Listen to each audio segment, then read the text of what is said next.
एक नंबर मजा आ गया रॉकी भाई. ಇದನ್ನೇ ನಾವು ಮಾಸ್ ಸಿನಿಮಾ ಎನ್ನುತ್ತೇವೆ. My opinion, it's a very senseless movie and we should enjoy it for what it is. Nothing more.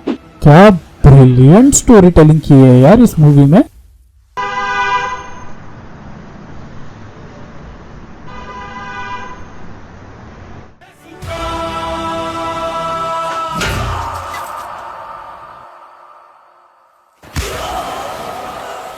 ये क्या टट्टी है. ये मूवी ने 1200 करोड़ का बिजनेस किया था.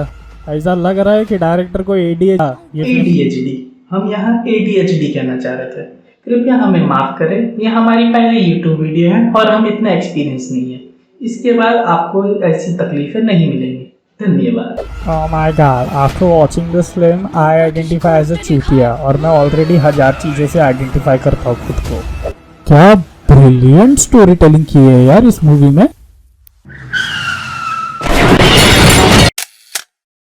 हाँ पता है मैंने थोड़ा एग्जैजरेट कर दिया, जैसे आसिम रियाज अपनी लाइफ को करता है. मैं 6 महीने में 4 गाड़ी बदलता हूँ. अब इस नादान को कौन समझाए कि ओला का प्रीमियम ले लेना रहीसी नहीं होती. I knew it. लेकिन मुझे सच में ऐसा लगता है कि KGF is the best example when it comes to storytelling done right. भाई शाबाश है, तूने कह दिया और हम यकीन कर ले. और हम खोदते हैं क्या? अच्छा ठीक है, मैं आपको बताता हूँ कैसे. तो दोस्तों KGF की स्टोरी टेलिंग समझाने के लिए आप लोगों के पास एक सिनेरियो का होना बहुत जरूरी है. आप दो ना. ठीक है, तो वो सिनेरियो कुछ ऐसा है. अरे लेकिन सबसे पहले आप सब अपनी आंखें बंद करो, तभी वो काम करेगा. आंखें बंद कीजिए पहले. क्या गौर से सुन रहा रे माँ के लड़े.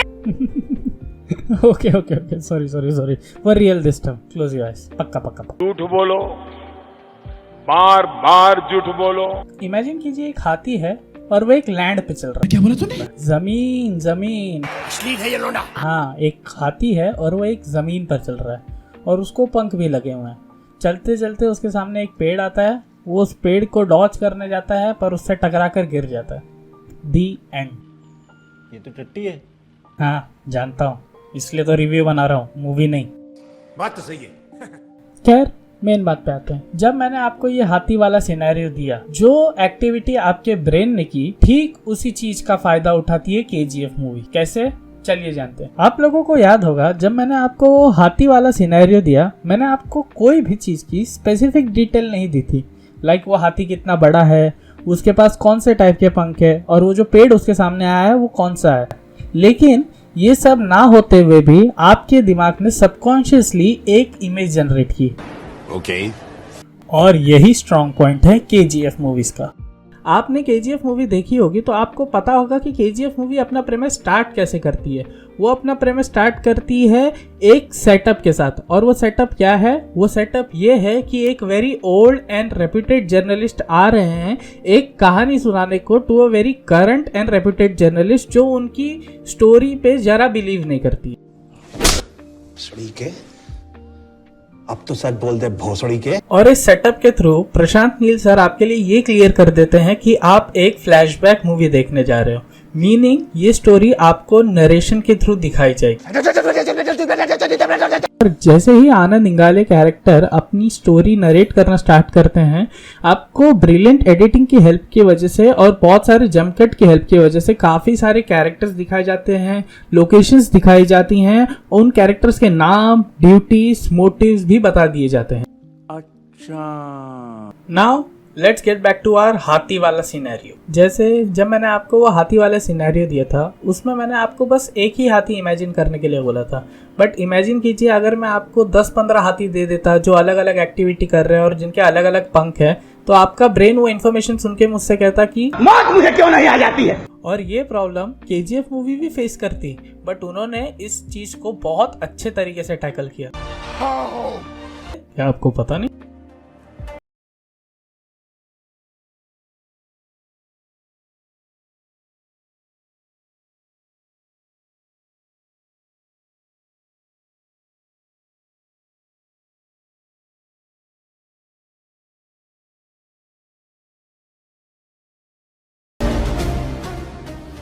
जी हाँ, उन्होंने हर कैरेक्टर को एक ऑब्जेक्ट दे दिया जो उनकी पर्सनालिटी और पोजीशन को रिप्रेजेंट करता है केजीएफ सिंडिकेट के अंदर।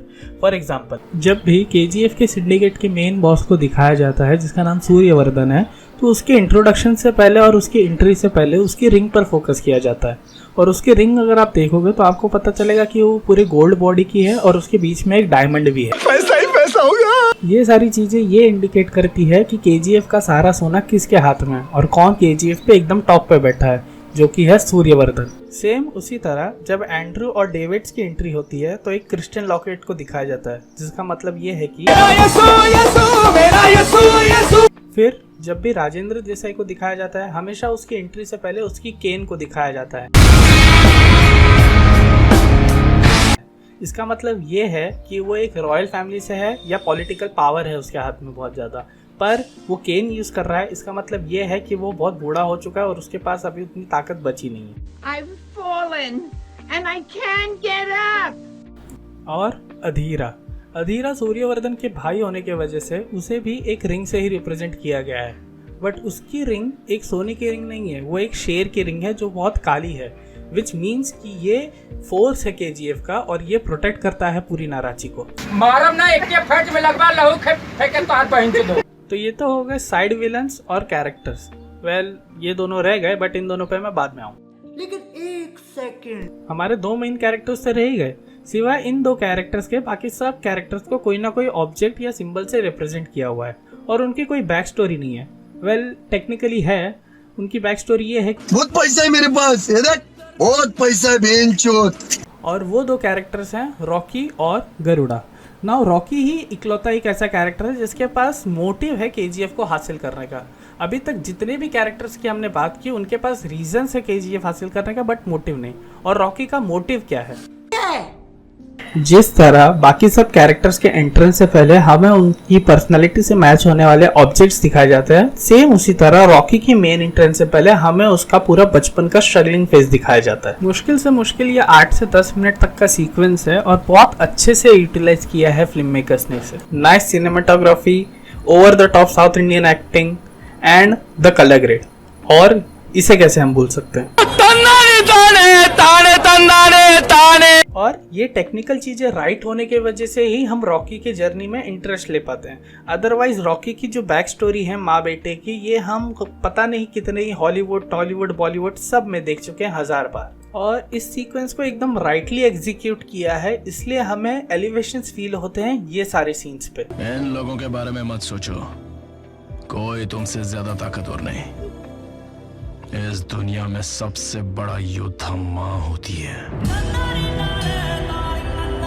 अभी आते हैं गरुड़ा पे। वेल, गरुड़ा की ऐसे तो कोई बैक स्टोरी नहीं है, बट मूवी में एक विलन तो चाहिए था जिससे लास्ट में रॉकी लड़ सके, kind of. Hello, I am under the water, please help me. But एक ऐसा विलन कैसे क्रिएट करे जो मेनेसिंग भी हो और जिसे ज्यादा टाइम भी ना देना पड़े उसकी बैक स्टोरी के लिए? तो क्या करें? I don't know.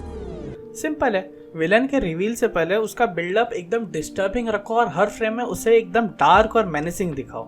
आपको याद होगा गरुड़ा की मेन एंट्रेंस से पहले हमें कुछ इस तरीके के फ्रेम्स दिखाए जाते हैं जिसमें गरुड़ा कुछ लोगों को जलाकर मार रहा है। भाई आज ऑमलेट नहीं बनाऊंगा, तेल का ऑमलेट बनाऊंगा। क्यों मार रहा है, किसे मार रहा है, कहाँ मार रहा है, हमको कुछ नहीं पता। लेकिन सिर्फ इतने से बात थोड़ी बनेगी। तो फिल्म मेकर्स क्या कर सकते थे? वेल, थोड़ा ध्यान से देखने पे मुझे पता चला कि जवाब हमारे चेहरे के नीचे ही था।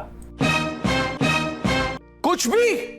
यस आई नो इलॉजिकल है, लेकिन यार तुम ये भी तो देखो तुम कौन सी मूवी देख रहे हो। अच्छा, हमको सिखा रिया है। वो तो मेरे पास इतना खाली टाइम है कि मैं ये पूरा देख के तुम्हें इतना सब कुछ बता रहा हूँ। बहुत मस्त काम करते हैं मकसूद भाई। अब तुम लोग पूछोगे कि मैं ऐसा क्यों कर रहा हूँ, तो अच्छा लगता है मुझे, बहुत मजा आता है।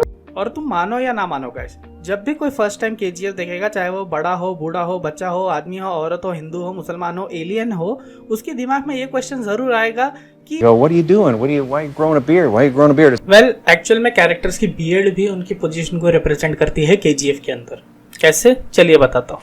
चलो भाई, देखो for example Rocky main character है तो उसकी बियर्ड आपको हमेशा सेट मिलेगी, कोई भी अनइवननेस नहीं दिखेगी उसको आप में, और वो हमेशा पूरी काली रहेगी। सेम टाइम पे जब आप एंड्रूस को देखेंगे जो one of the main characters है केजीएफ सिंडिकेट के अंदर, लेकिन उसकी पोजीशन लो होने के कारण उसकी बियर्ड एकदम क्रम्पल्ड है और ग्रे हेयर्स के साथ है। फिर राजेंद्र देसाई जो एंड्रूस से थोड़ा ऊपर है, उसकी बियर्ड लंबी है लेकिन थोड़ी व्हाइट हो चुकी है। पता है मैंने ये दोनों नमूनों की बात की थी।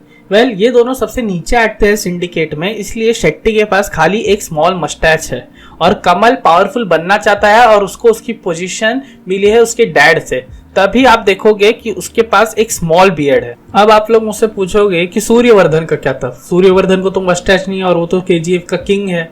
तो भाई पूरी मूवी में सूर्यवर्धन की हालत भी कुछ इस तरीके से थी। मेरा नाम मुकेश है। इसलिए गरुड़ा की बियर्ड जब आप देखोगे वो प्योर ब्लैक है और अनइवन भी है और बहुत लंबी है और हर सीन में एकदम डार्क और मेनेसिंग वे में शूट की गई है। Okay okay okay okay. और अब आते हैं हमारे लास्ट ऑब्जेक्ट पे। ये ऑब्जेक्ट बहुत इंपॉर्टेंट है पूरी मूवी में और यही ऑब्जेक्ट सारे कैरेक्टर्स को और उनके मोटिव्स और रीजंस को टाई करता है एक साथ, और वो ऑब्जेक्ट है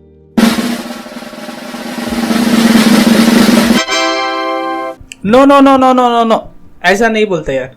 हीरोइन मोस्ट ऑफ हर मूवी में एक सेंसलेस ऑब्जेक्ट ही तो होती है। नहीं, मैं बात कर रहा हूं खुद केजीएफ की।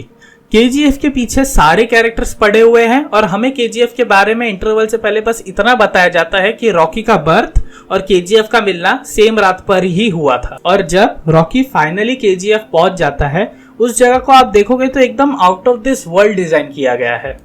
ओके, मेरा मतलब ये कुछ यूनिक नहीं है, ऐसी जगह हम मैड मैक्स, फ्यूरी रोड जैसी मूवीज में देख चुके हैं, लेकिन ये उसका फायदा बहुत अच्छे से उठाती है। इंटरवल आने से पहले या नराची आने से पहले मूवी कहीं भी रुकती नहीं है। One location to another location, one jump cut after another jump cut, very fast editing, ये सब इंटरवल से पहले हमें देखने को मिलता है। बट नराची पहुंचने के बाद टाइम जैसे रुक सा जाता है। काफी सारे सवाल आपके मन में आने लगते हैं, वहां के लोगों के ऊपर, वहां के लोगों के ऊपर होते हुए टॉर्चर के ऊपर, वहां के डेंजरस गार्ड, और सबसे जरूरी मेन सवाल रॉकी का फाइट बैक ना करना।